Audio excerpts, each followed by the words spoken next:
Hello and welcome. We'll give everyone a chance to start filtering in on this. Well, where we are, it is a little chilly today. It's like the first really colder day, and I've got my little tea here. Maybe it's tea, but it is tea. But it was chilly this morning. It would be great to know where people are coming in from or dialing in from. We'd love to hear from you in the chat. We're all from in and around the Toronto area. Brampton, yeah. Oh, I love Grimsby. Waterloo, okay. Oh. Madison, Wisconsin. Oh, nice. Good. Chicago. We were just talking about, I wonder where everyone's coming in from today. Wow, Winnipeg. Somebody Okay. say Florida. Calgary, California. Okay. Oh. That's awesome. Well, it's so nice to have you here. Thank you so much for joining. I'm super excited about this session. And as you know, if you've joined our sessions in the past, we always we do finish on time, so we won't keep you over time.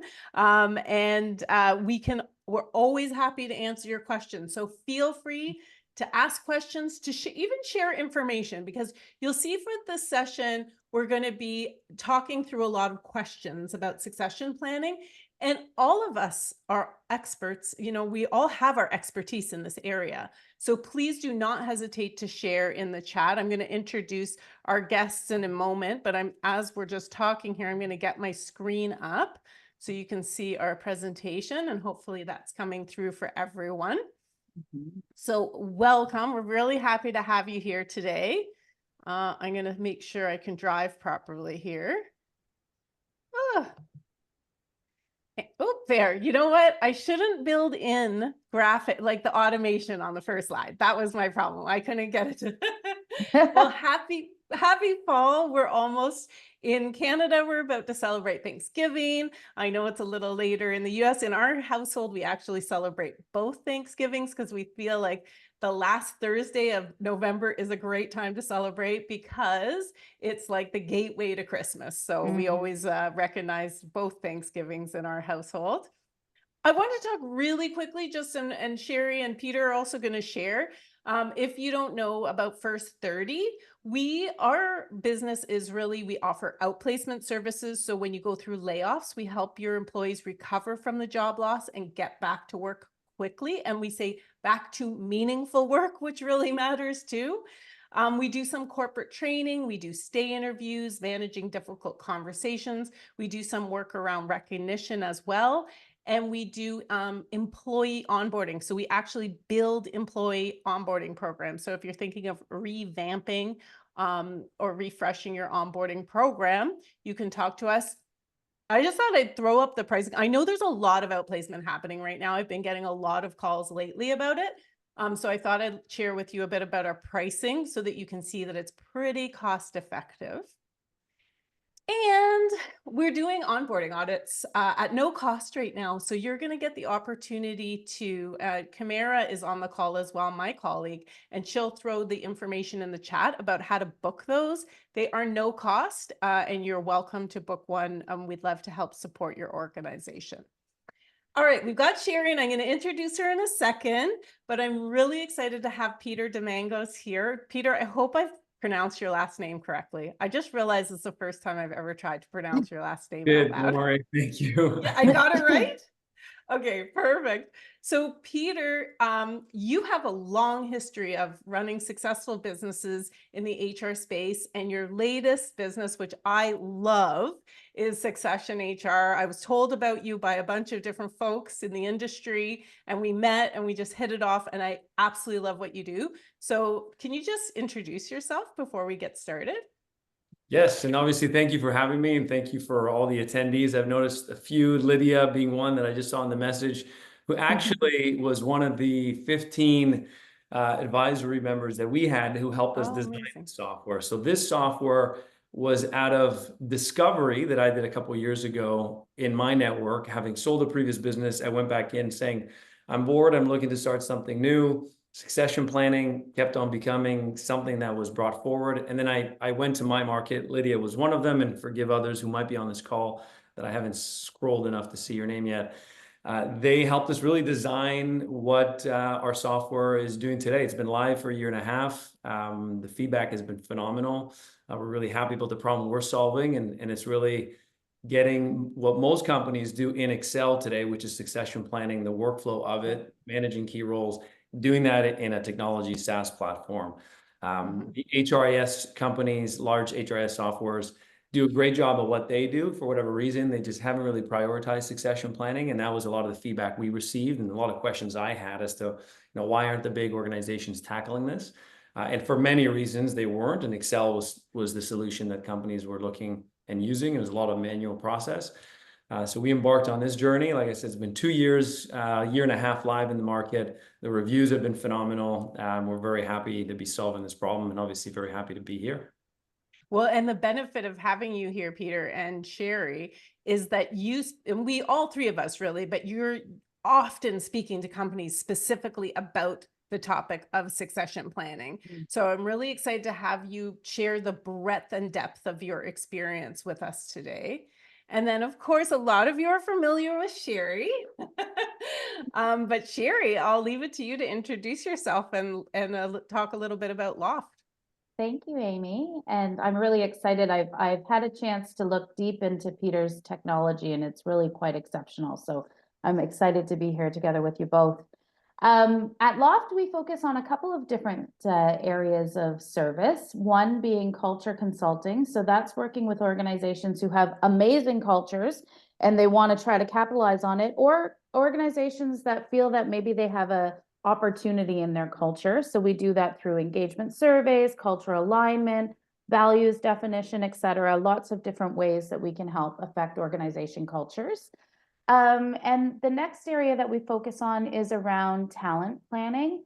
That includes organization structure and design, as well as succession planning consulting, and HR advisement. We work to help support small businesses who can't afford to have a full-time HR person in-house, and or established HR people who are looking for coaching and consulting in the area of HR. And I've seen Shari in action. Shari and I've worked on a few projects together, as a matter of fact. And oh my goodness, she is amazing at running these value sessions. And you know, we've done some employee research together, and you're just amazing, Shari. So I can't recommend you highly enough. Thank you. When I think of succession planning, I remember being young way back when, but I remember thinking, oh my goodness, there's so many doors open. Which one do I go through? I need some guidance. What is my company doing? If you follow me on LinkedIn, you'll see I talked a little bit about a situation, and I'll talk about that later when we talk about maybe succession planning gone wrong. But this is a critical element in a business. We know that, oh, sorry, I interrupted myself with this public service notice that we're recording this session, and Camera is in the comments. So excuse me for breaking my flow. But we know that succession, you know, a lot of what we present when we do these sessions, and you think about in your organization, it's like a feel-good thing, right? It feels good to see people grow and thrive and have an organization where Shari and I've talked about recognition in the past. That's feel good, and that's good, right? But what's great is that it does contribute to the bottom line. And in this case, so few organizations have a formalized program for succession planning. And we know that it has an impact on the revenue growth in a company and the profitability in a company. So these are a few great slides. I thought I'd include them in case you need any data around them. If you want copies of these slides, by all means, reach out to me. You'll get a replay of the session. But these are great slides to talk about why the investment is important for an organization beyond it's a nice thing to do. It's a great thing to do for the functioning of the business and profitability. I don't know, Shari and Peter, if you have anything to add to that. I'm sure this is something you experience all the time, and I'm sure you have experience of kind of the before and after with organizations.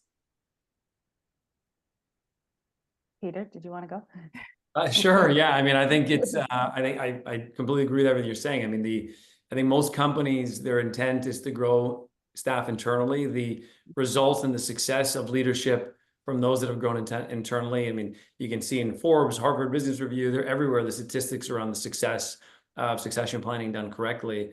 And that's why we're all here having this conversation, how to best effectively do that. So I completely. Yeah.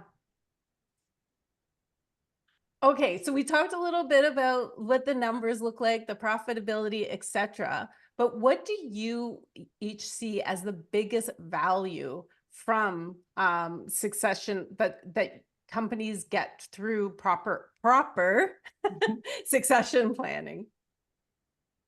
I can go. Yeah. I think one of the biggest ones is business continuity. So really making sure, and this is where, you know, sometimes I'm engaged at the board level actually.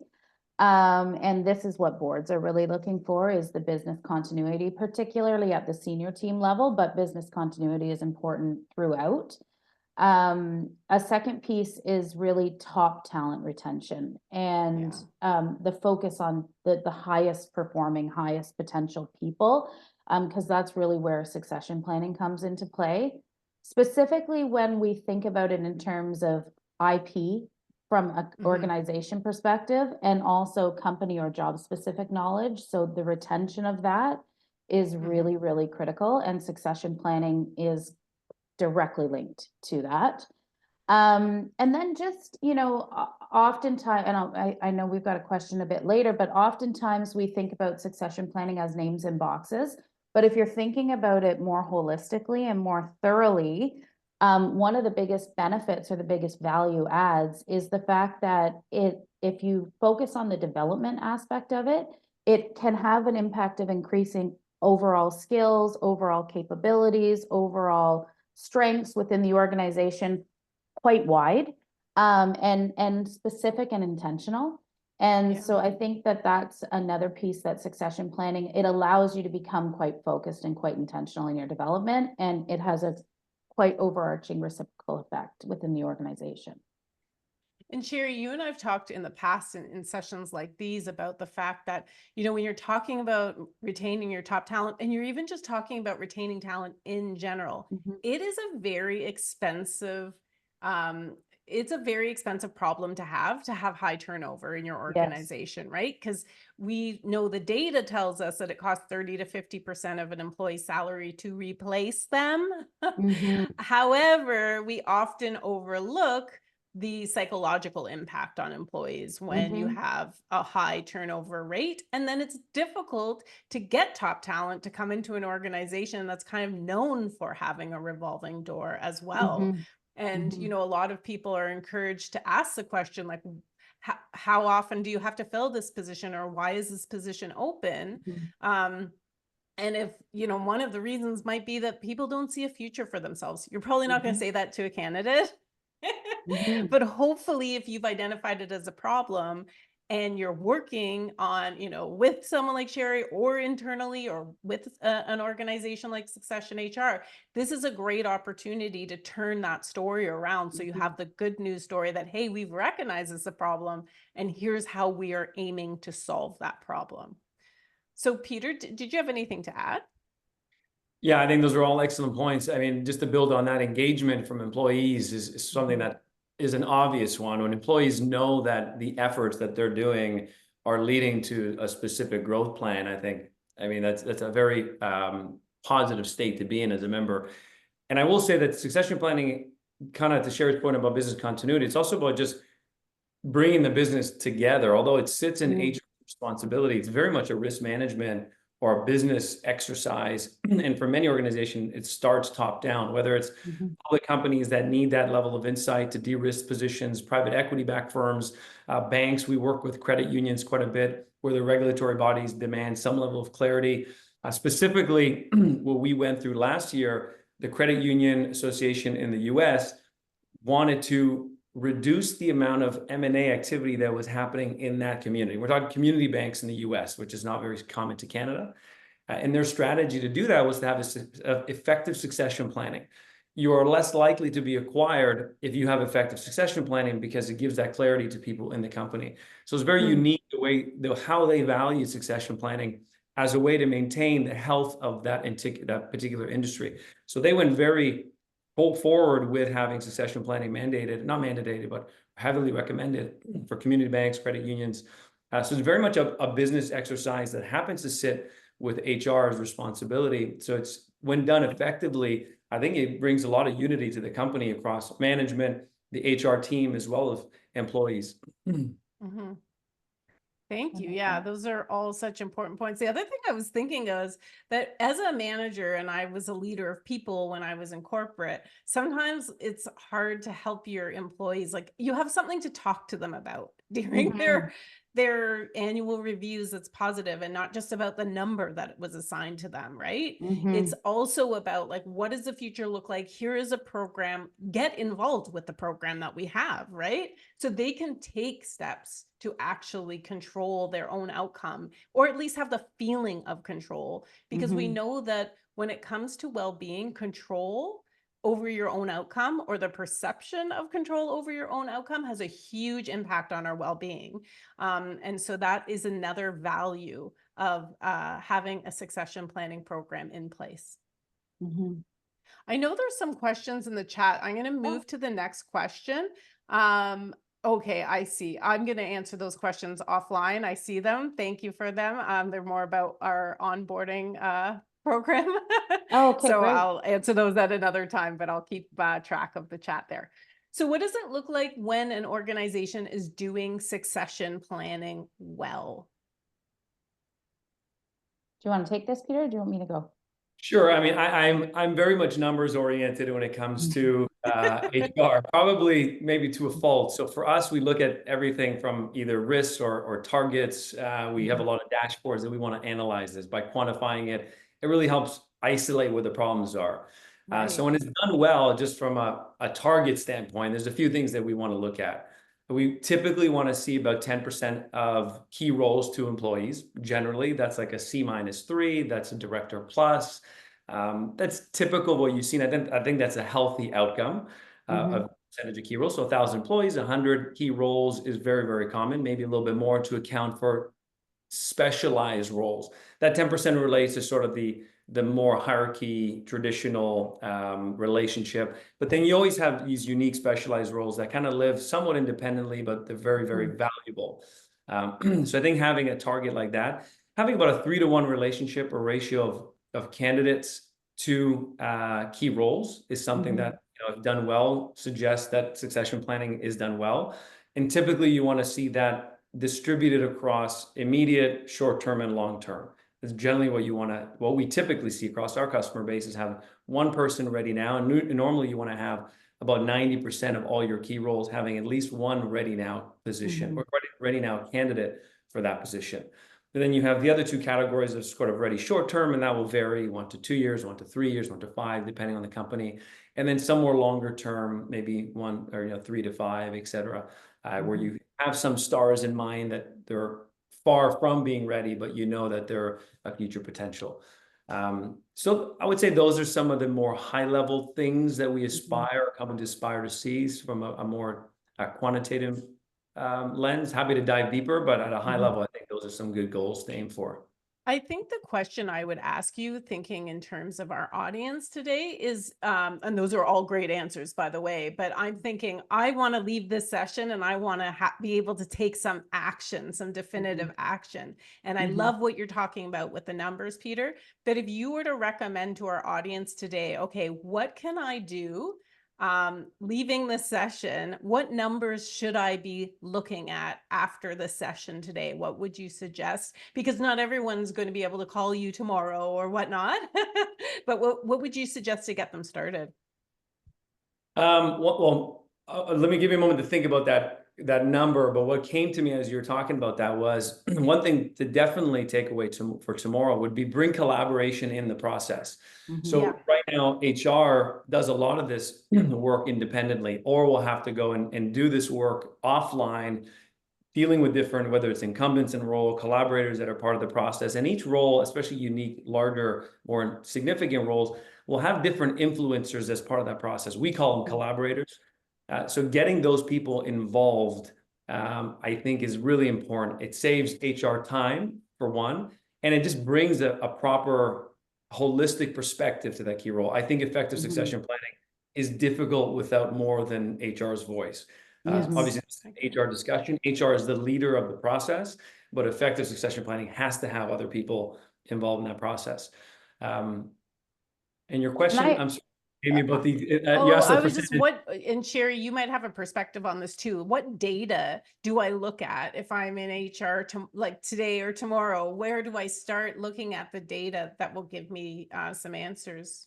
I have an idea for the data. Yeah, please. And I think, Peter, you nailed it with your very first stat, which is the number of key roles to employees. And what I find when working with clients is they often identify more than are really key roles. So it's like, for example, the entire C-suite is a key role, or the entire sales organization is a key role, or the entire whatever. And so digging deeper into what are the real key roles, and I think we have a question later about what that means, but you know, and maybe even having that 10% as a target for that would be my starting place. Is what are the real key roles in my organization? And if I use 10% or 15% or whatever makes sense within my business, and then I work to really define clear strategies or clear outcomes, like have an emergency successor plan, have an ideal successor plan for those roles only, I think I'm ahead of the game. You know, so it doesn't feel so cumbersome or so big in that way. And really having these discussions with the collaborators within the organization to say, hey, listen, are those really key roles? What are your really true key roles within the organization? And let's start there. Because otherwise it can feel extremely overwhelming. You can either start at the top and work your way down, or you can start that way within the functional areas within your business. And to add to that, and I think tying into Carlin's question, for us, we consider in-scope employees when we talk about that 10%. So if you're dealing with healthcare industries with which we work a lot, the out of scope are going to be people that are maybe in field, right? So we're looking to remove that when we talk about that 10%. So you try and, I think, normalize it to that industry. There's going to be maybe a lot of employees that are not part of that segment. Another number I think that's important, maybe Amy, this helps as well to your point, is we try and quantify a lot of this. So risk that's mitigated by proper succession planning. And what I mean by that is when we have candidates that are ready now for certain key roles, we've saved the cost of recruiting and training because they're in employment, ready to fill the position as needed. And there's a savings in that. And the savings, I mean, the statistics are available to find, but there's an average cost to recruit. And I think a typical agency will charge 20%. So you take a $200,000 executive salary, there's $40,000 spent in recruiting fee that's saved through effective succession planning. Then there's training, and stats will tell us that it takes about 3 months or so, or a quarter of someone's first year to be trained in that position. So again, a $200,000 salary is about a $50,000 training fee. So for a $200,000 executive, you look at a $90,000 cost when you don't have that in place through succession, so effective succession planning. So, and I know our audience, because it involves HR and the greater team, we want to be able to quantify these things to validate all the good work that HR is doing, to be able to say this exercise, the output of that is this amount of savings, and that number lands really, really well. We have some questions.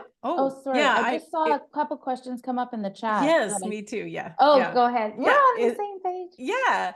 So we have some questions. I'm going to go to the chat first, and then I'll go to the Q&A. There's a question from Carlin, and I think, Peter, this is referring to the percentages you were talking about. How does that key role percentage translate for different industries and organization types? Do you see variability there? Yeah. So again, it's coming, and I apologize. I have both kids sick at home today. So if there are screams in the background, the good news is they're feeling better. The bad news is that they got a lot of energy. Better. So forgive me for that. That's my succession plan there in the other room. So yeah, we look at in-scope employees. It'll vary based on industry, especially when you have sort of in-field employees, then that typically doesn't follow a traditional succession plan. Unionized employees obviously wouldn't fall into that category. So when you kind of normalize the in scope, that's where we kind of see that 10 to 15% is where it lands. Okay. We have a kind of fun question here. I'm sure it's not fun for the person who asked it, but there's someone in their organization, there's an aversion to the term key roles. Is there another phrase that you would recommend or another label for a key role that they could use? And go ahead, Shari. I mean, I don't think this is better, actually, but we No. critical role. Critical, right. Yeah, and I'm not sure. I think the aversion might still exist. I'm assuming the aversion is because it might make other people feel like their roles are not as critical or not as important. Yeah. But yeah.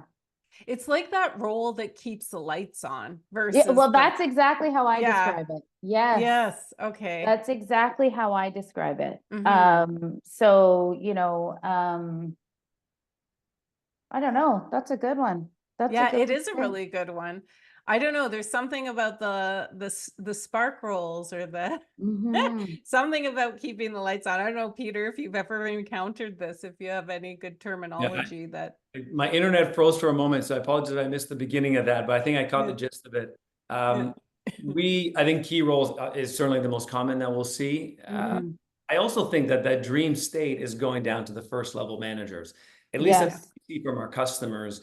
Every person that is managing some other person is a key position. I mean, obviously every role is key, and maybe independent roles are key in their own right. But the moment that you're responsible for management, and we're talking about succession planning, so that's ultimately sort of the starting point. That I think is the dream state that many employers aspire to get to and want to consider as a key role. I think it's a challenge, very difficult to get there, requires a lot of sophistication in the process. But yeah, I wish I had another title for key role, but that certainly is the most common that we'll see. We'll have to noodle that one. If anybody has any ideas, throw them into the chat, because I think more minds are greater than three, right? Yes, that's good. There's a question here. Do you have any specific criteria to help collaborators identify key roles? And Peter, you did mention managers of people. We did talk about the roles that keep the lights on. I'm thinking like our CFOs and any certain people in finance roles. But how would you recommend that Sonia helps her organization identify the key roles? I have a couple of very specific things. Yeah. I wrote them down.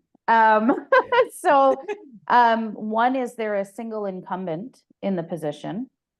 That could identify if it's a key role. Are they client facing? That's there's probably a lot of people who are like that. What degree of specialization is required to do the job? How remote is the position? Like if it's geographically remote, it might be key because it might mean it's more difficult to find people from external.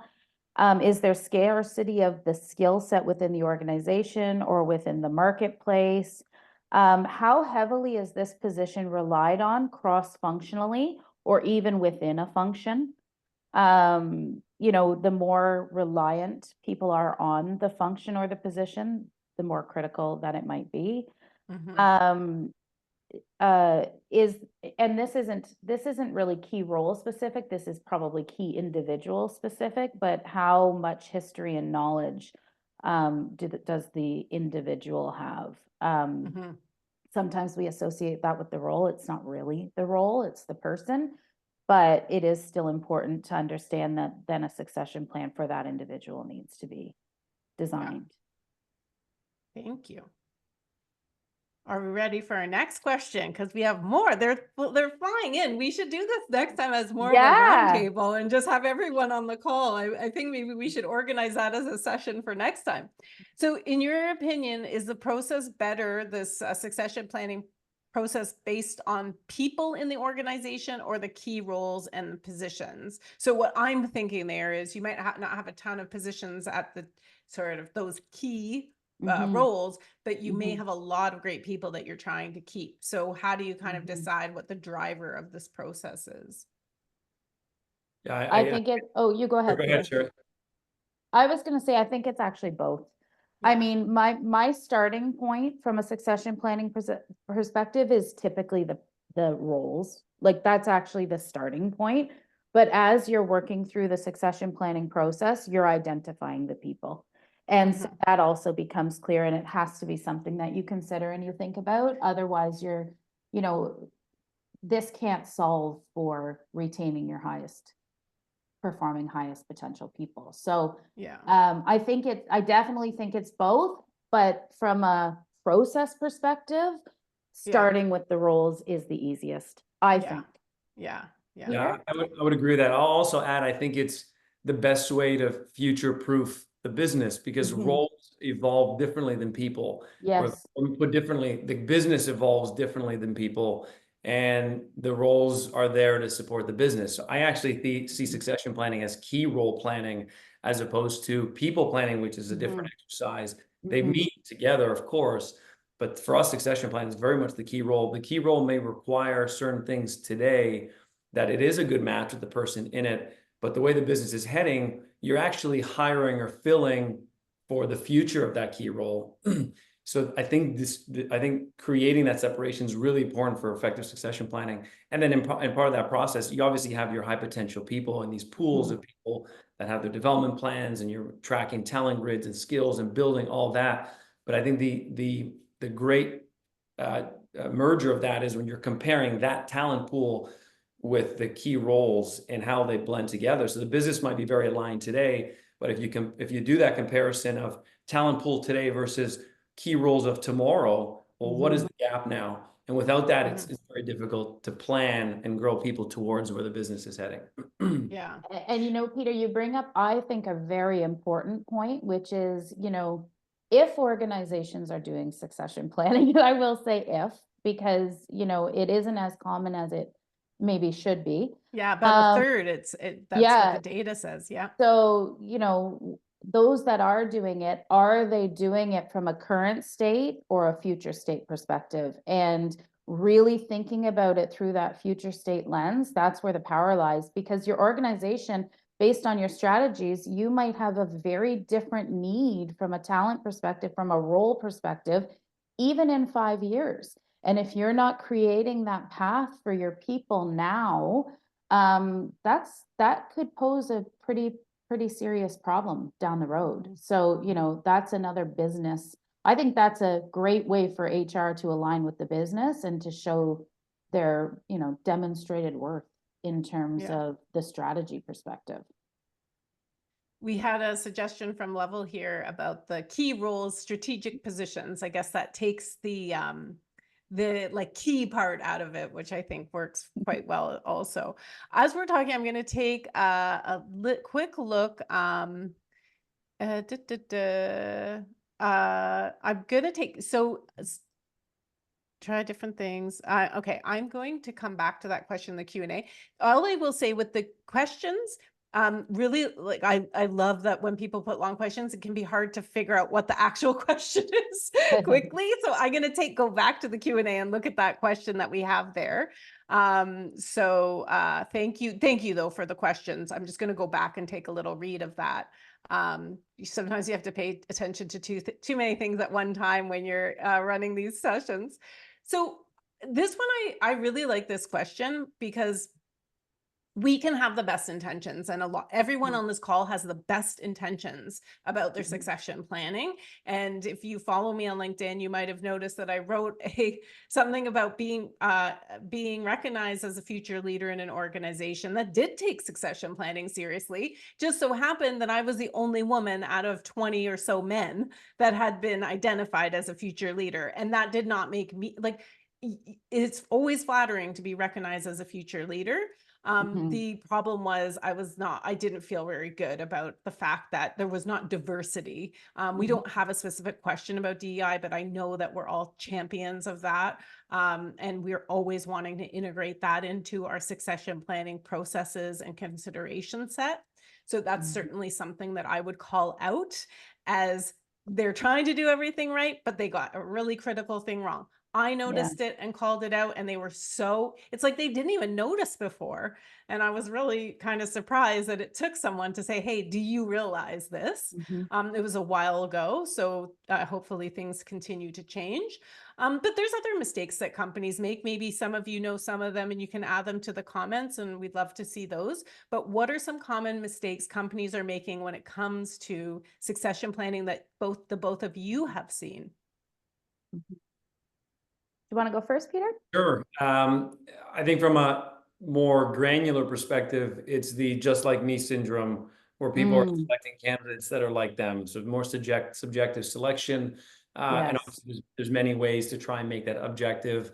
That for sure we try to support in our technology. It's not perfect. And I think that's sort of the evolution of, or where we're all trying to get to, is this idea of objective candidate selection. It's a Mhm. dream state. I don't think anyone is doing it perfectly, but I think that's sort of a mistake that is just unfortunately the reality of what's available today. From a grander sort of process standpoint, I think it's just trying to do too much at once. And then we see that from our customers as well. The ones that are doing succession planning most effectively are the ones that are doing it slowly and evolving that process as they learn quarter over quarter, as opposed to trying to data dump way too much. Then it doesn't continue, and then the data gets stale, and then there's frustration around trying to update that years later. It just becomes more challenging. So I think clean, simpler, less data initially, and slowly evolving that process makes for far more effective process. But unfortunately, the mistake, of course, is that the opposite is seen quite a bit. Mhm. Those are great, Peter. I had a similar one with the not spending enough effort or time in the assessment stage. I didn't actually link it to that bias, but I think that's a really important one to call out. That's why I love your 3-to-1 ratio. Like if you're striving for the 3-to-1, then you're forcing people to think maybe a little deeper or a little broader than what they might have originally, which is, oh, of course my successor is Jane, my best friend Jane. So I think that's a really good one.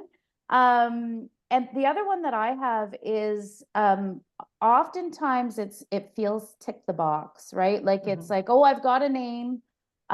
It's this, now let's move on. Sometimes people don't even know that they're that person that's been identified as a successor. They might not want to be the successor. We don't know if we Well, don't that do our is due such a good diligence. point. That is such a good Mhm. point.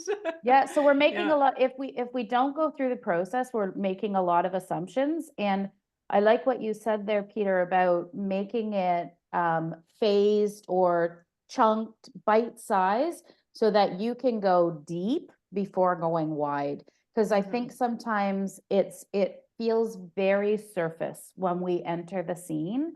And people think if they've got a name in the box, they've done succession, great, check, move on. So those are some of the ones that I've seen.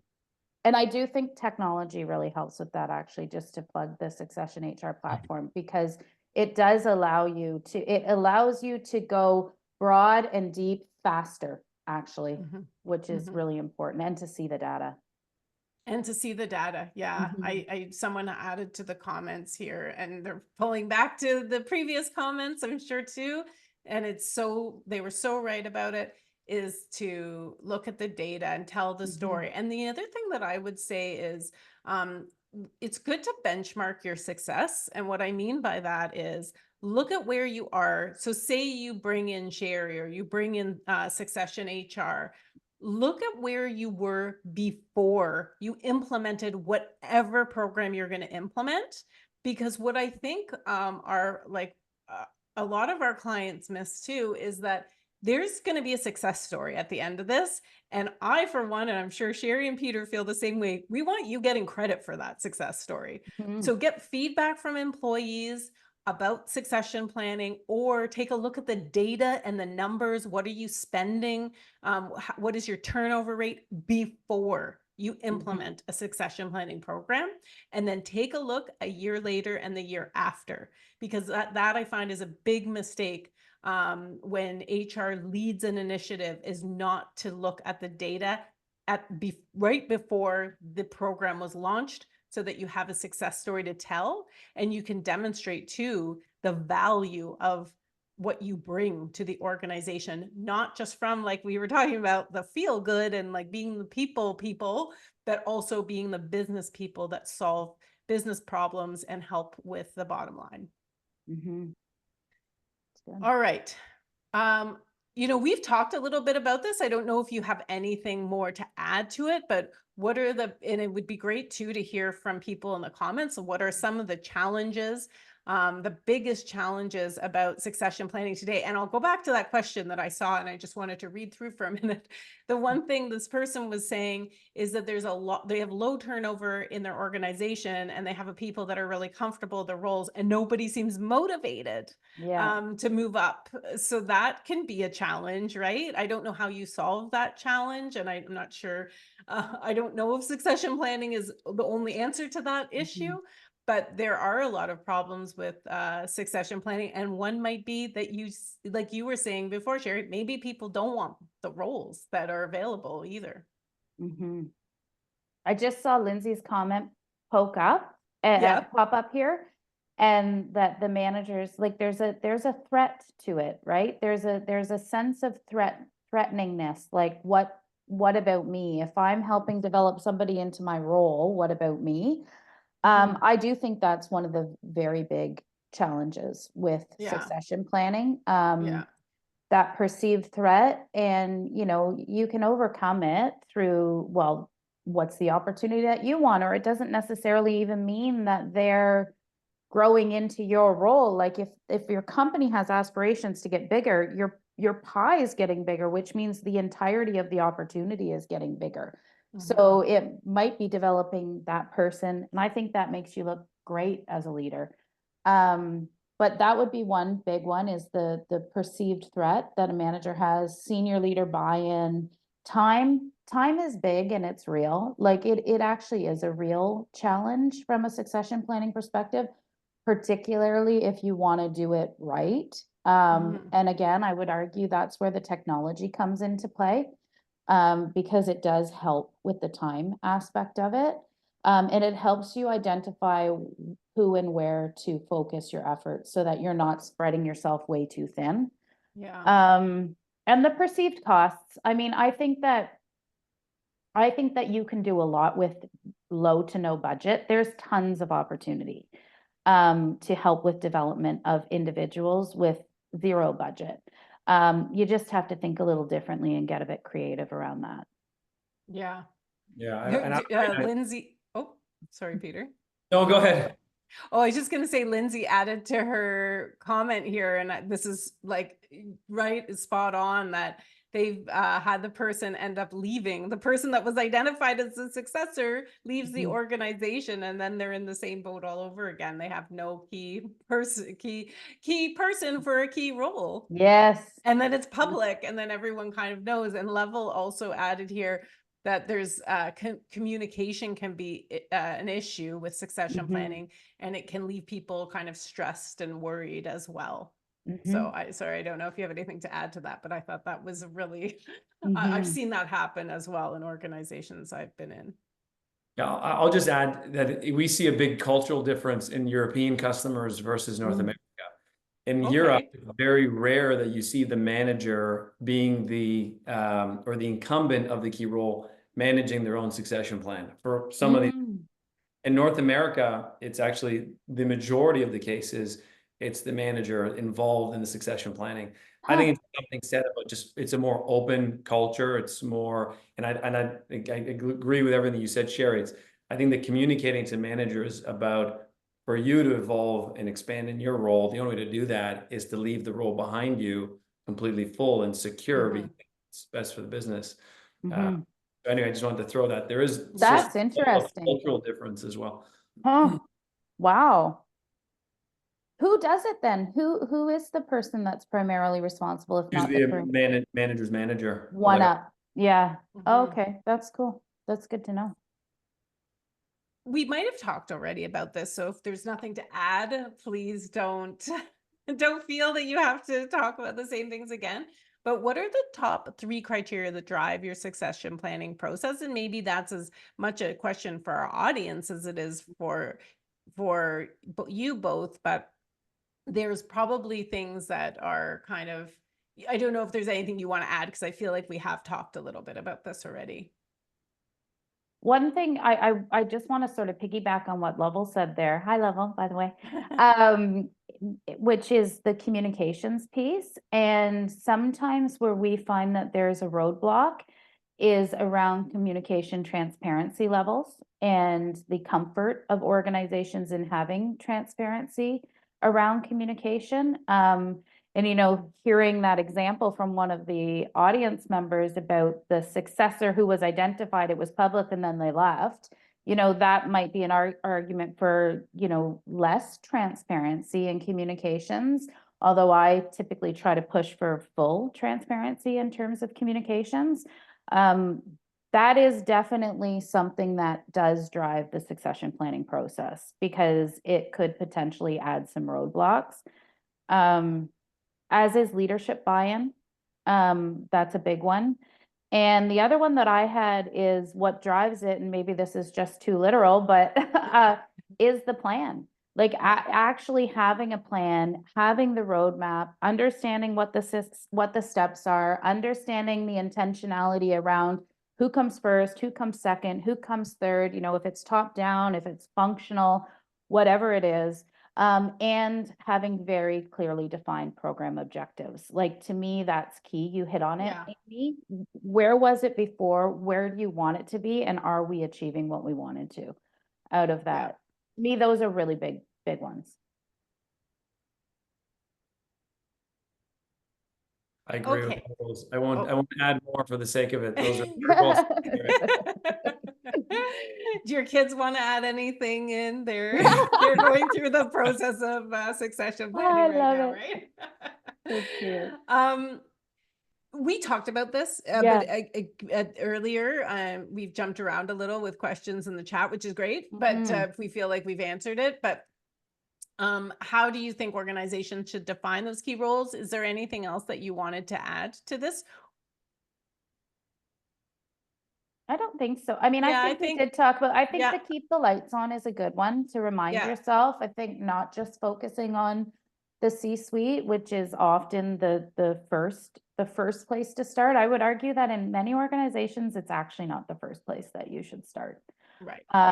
You know, it's hard, it's easy because there's typically less people at that level. The board often pushes for that.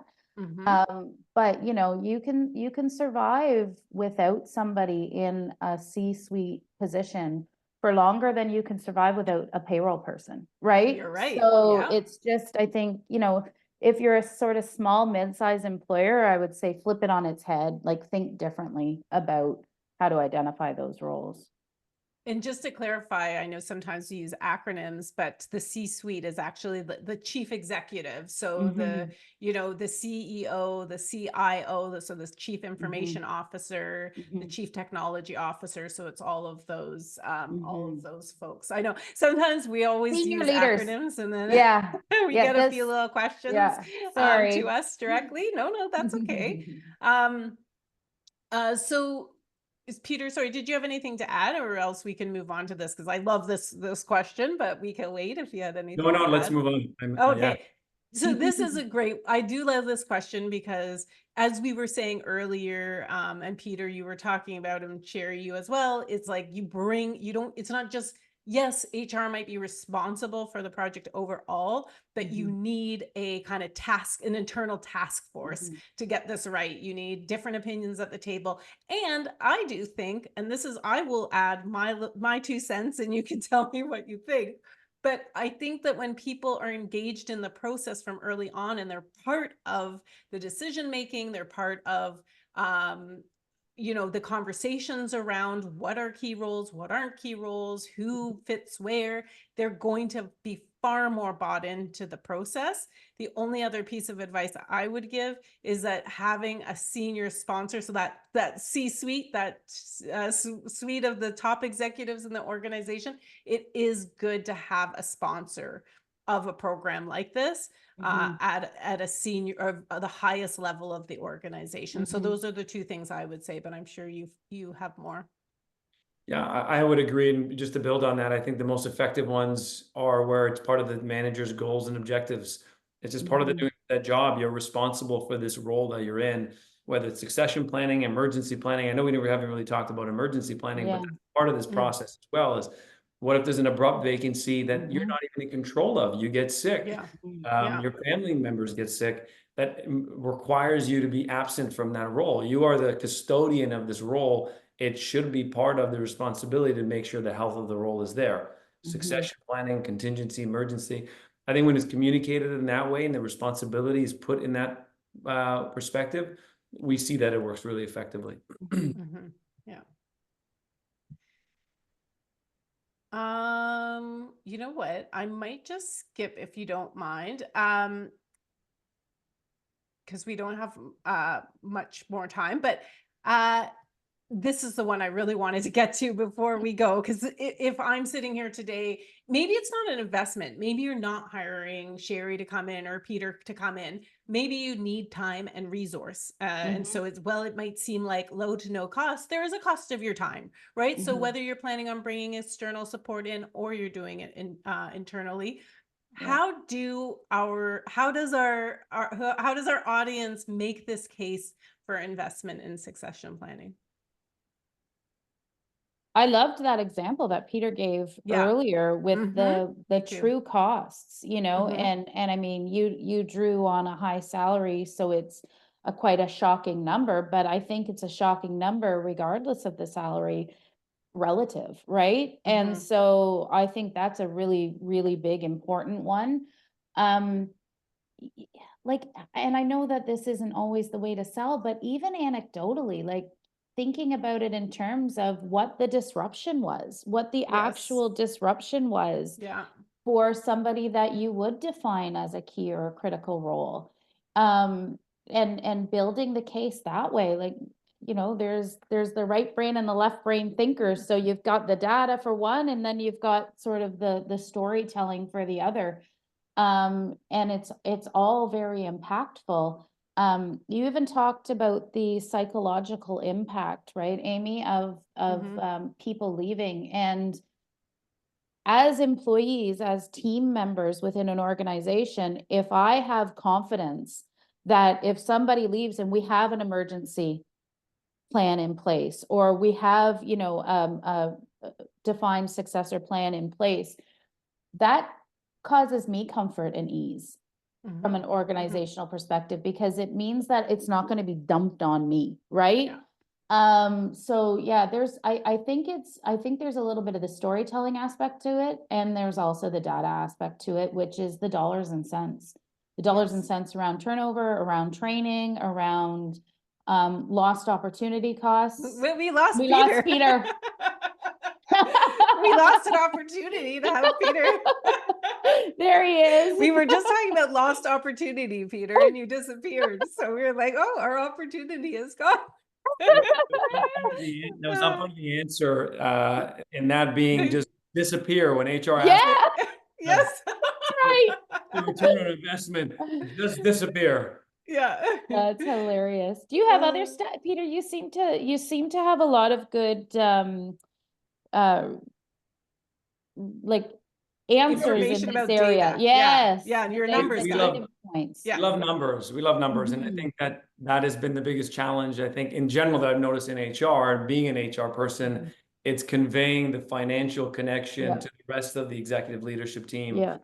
So that one is a real home run for us. And that's why we put it front and center, is the risk that's mitigated.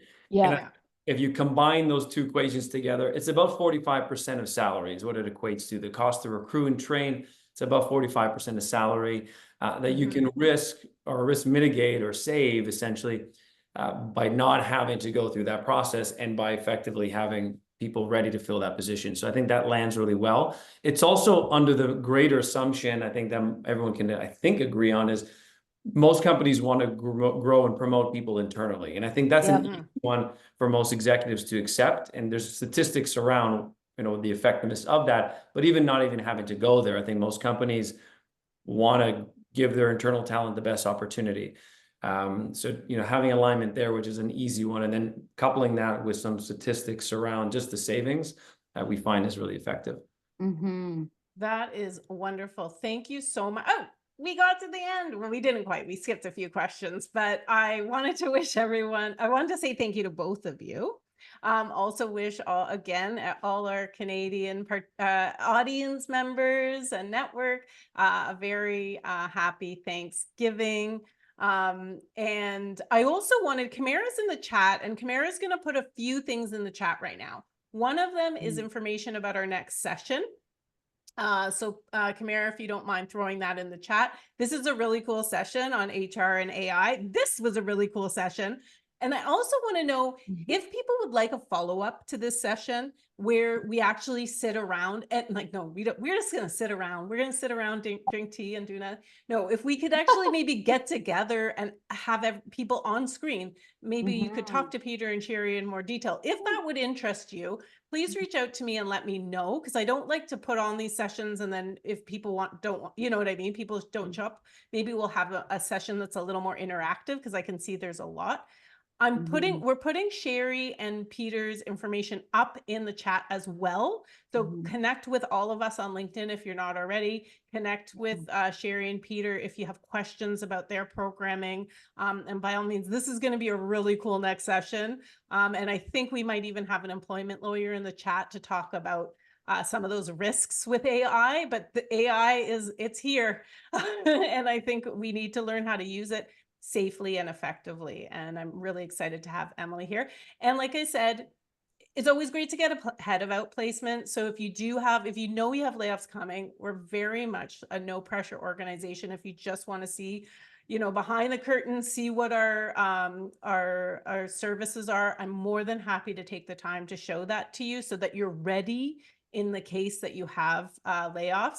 We also have prepaid programs. So if you know you're going to have layoffs in 2025, but you have the budget in 2024, we can talk about that, and happy to talk about our training. I know there's been a lot of questions about our onboarding audits. You're going to get a note after this session about that as well, and you can register. You know that I'm always here. You are always welcome to reach out to me and ask me questions before the audit if you're not sure if it's right, but it's not much of your time, and we'll give you some great information about how to refresh and revamp your onboarding program. Peter, Shari, you were amazing. I always love that we've all been able to build this network together. I know, Peter, as I said, you were recommended to me. I think Lydia is on the call, by Lydia, by Lisa Tyfair, by a number of great HR professionals. And then I know the two of you met for lunch without me. So we were lucky. We live close. Yeah. So I'm really happy that you have had the chance to connect, but it's always great when we can bring great people and experts like you to our network to talk about these really important topics.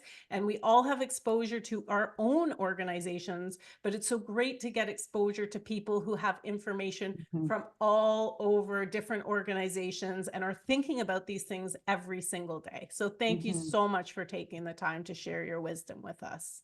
Thank you. Thank you, Amy. And that's it. I got through all my slides. So that's a great day. Thank you so much. 2 minutes early. Yeah, and I really appreciate everyone taking the time to join us. I know we're all really, really busy all the time. This is a really busy time of year, but thanks to all of you for your active participation, for your questions. We're always so glad to have you here. So I hope everyone has a really great rest of your day, the week, Thanksgiving, the long weekend. Enjoy it all. Take care. Bye-bye. Thanks, everyone. Bye.